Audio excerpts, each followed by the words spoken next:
I've been gaming since the original NES, and now as I approach my 42nd birthday, I thought it was a good time to reflect on the games I've played over the years, which have captured my heart and mind share the most. I'm Jay, and in this video I present to you 5 of my favourite games after 4 decades of gaming.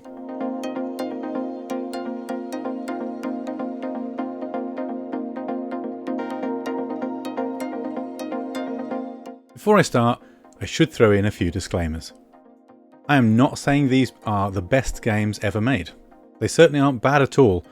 What I'm saying is these are the games that left a mark on me and that I think of when I try to reflect on this topic.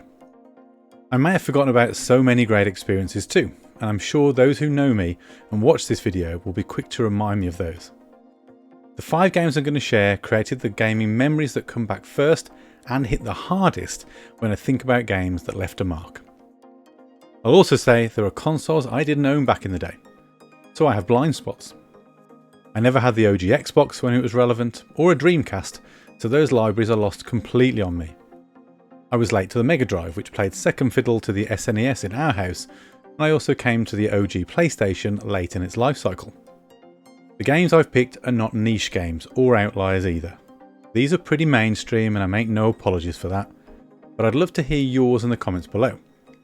So let me know your favourites, and if I get enough responses, I'll collate them into a poll and let you vote as my audience, and then turn them into a video in their own right, the top 5 viewers' choice sort of thing. So before I do my final 5 countdown, let's start with some honourable mentions. First of all, Call of Duty Modern Warfare 2. This was an online experience like no other for me back in the day. At the peak of Xbox 360, I had so many friends playing this night after night. I could hop online and see 10 to 20 people and always fill a squad with ease. And that nostalgia was recaptured during lockdown with the release of Warzone, where once again I found friends to play with every night as we had nothing else to do. I have a fondness for both games, but they're linked to the people I enjoyed the experiences with as much as the games themselves. Call of Duty has not really managed to capture me the same since those 360 days, Warzone aside, but the memories will always be there. I also don't have a place on my list for Halo, as I wasn't too into the early games.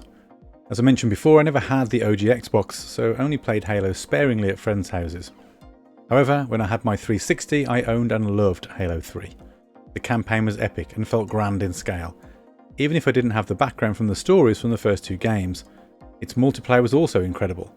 Hours and hours with friends playing big team battle and more. Just a fantastic game with a soundtrack that still hits.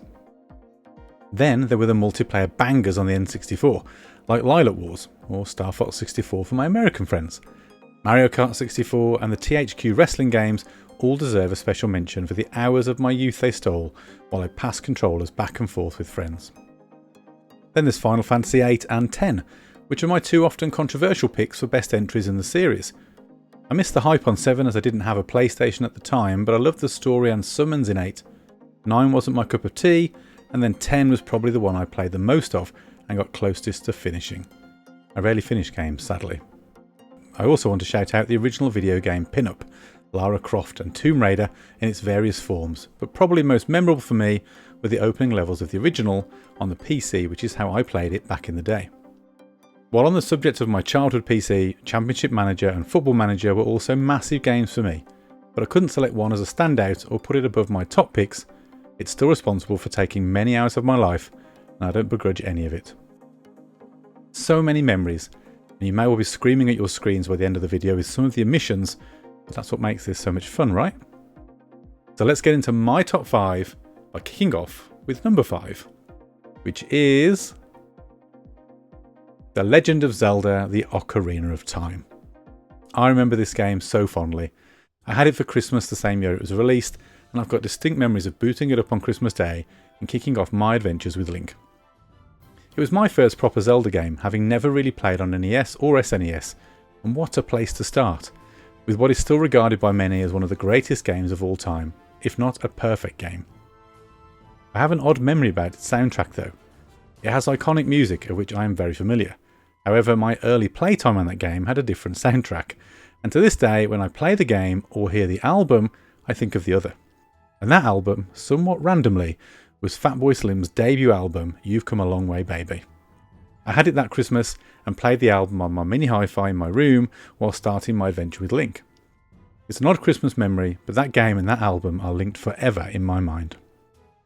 As a game to revisit in 2025, it may not seem much these days, compared to things like Breath of the Wild and Tears of the Kingdom, which are objectively better games. Ocarina of Time, though, showed the potential of 3D open worlds, and without the Ocarina of Time, we don't have the many games that it went on to inspire. So it deserves a place in my top 5. On to number 4 in my list, and this game has not aged as well, but the memories and the love for this title are as strong as ever. That game is GoldenEye 64. And what a game this is. I know it doesn't stand up these days, and it's actually pretty hard to go back and play due to its control scheme, with the single analog stick and C buttons. But in its day, it was untouchable. Whether it was the excellent single-player campaign with infinite replayability through cheat codes, challenging unlocks and time trials, or the impeccable multiplayer and its many layers of customization. It was a key part of some of my happiest memories in my youth. My friends all owned it, and we would play for hours on this whenever we got together. 4-player split screen gathered on the sofa or on each other's bedroom floors. We had so much fun exploring what for most of us was probably our first proper FPS. I also loved the movie, and I spent many hours butchering my family computer with sound effects, video intros and wallpapers back in the day. Pierce Brosnan is my favourite Bond, and GoldenEye remains my favourite Bond movie. I'm sure that opinion alone may make for some interesting comments, and all I have to say is come at me. I'm joking, be nice. Next up at number 3 is Teenage Mutant Ninja Turtles, The Turtles in Time, on the Super Nintendo specifically.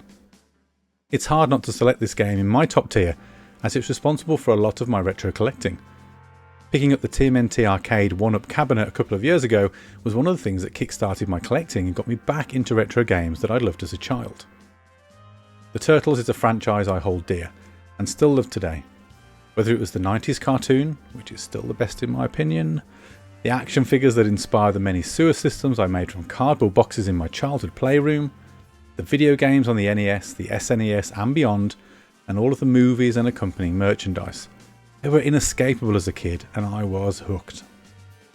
TMNT Turtles in Time on the Super Nintendo is arguably the best version of the game with more levels and characters than its arcade counterpart, and it took until Shredder's Revenge for a Turtles game to even come close to rivaling it, which is testament to the enduring quality of this title.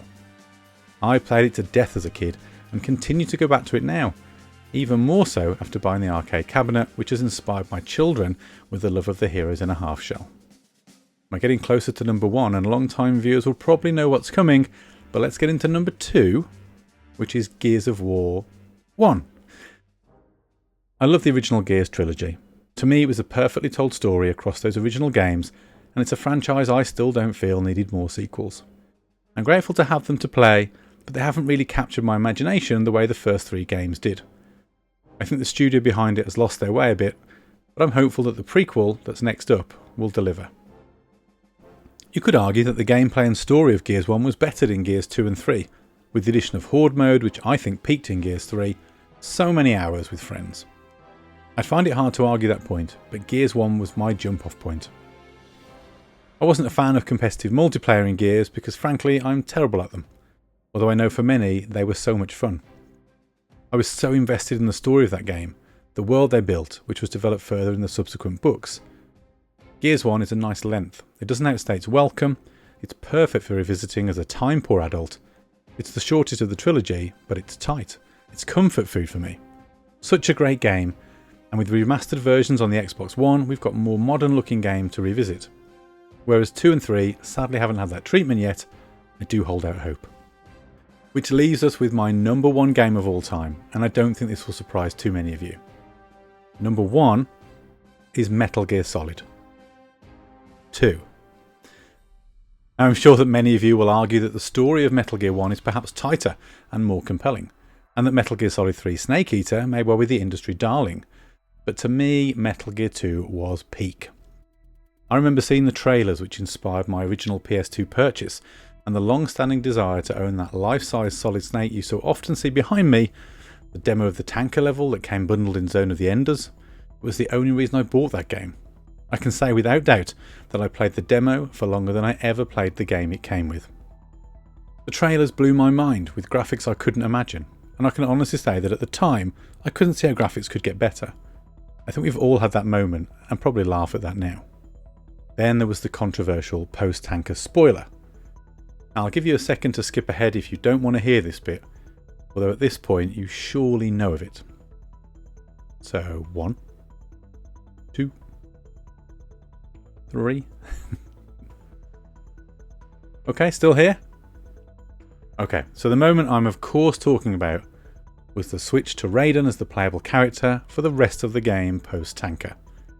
It didn't bother me too much. I actually liked Raiden, and I enjoyed seeing Snake as an NPC when he came in, initially as Pliskin. Fun fact, Snake Plissken is the name of Kurt Russell's character in Escape from New York, the character many believe inspired Kojima. It's easy to see why from the posters. The reason I selected Metal Gear 2 as my standout favourite, despite not really revisiting it much over the years, is perhaps more about the timing than the game itself. It released at a time when I was at my gaming peak. The PS2 was amazing. I had disposable income and no commitments as I still lived at home. I had no job worries as my work was admin level and straightforward. I could spend all of my mental energy playing and enjoying my video games. I had the amazing strategy guides that Piggyback produced back in the day, and with my brother from another mother, Carl, we played that game to death and geeked out over that story as it unfolded. By the time Snake Eater came out, my life was starting to change a little, and I've said before that I'm not a massive fan of things based on the past or prequels. I do appreciate Snake Eater and I cannot wait for Delta later this year, but I think for me, Solid Snake was my guy. That version of him, and specifically the things you could do on the tanker demo that we'd never seen in previous generations of games, blew me away. So for me, there was really no other choice for the top spot on my list. So there you have it, my top 5 games of all time after a lifetime of gaming. What do you think of the list? What will be in your list?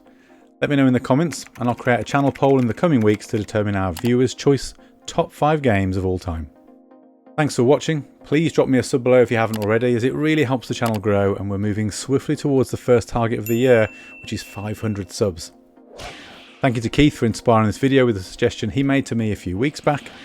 Have a great week, and I'll see you in the next video.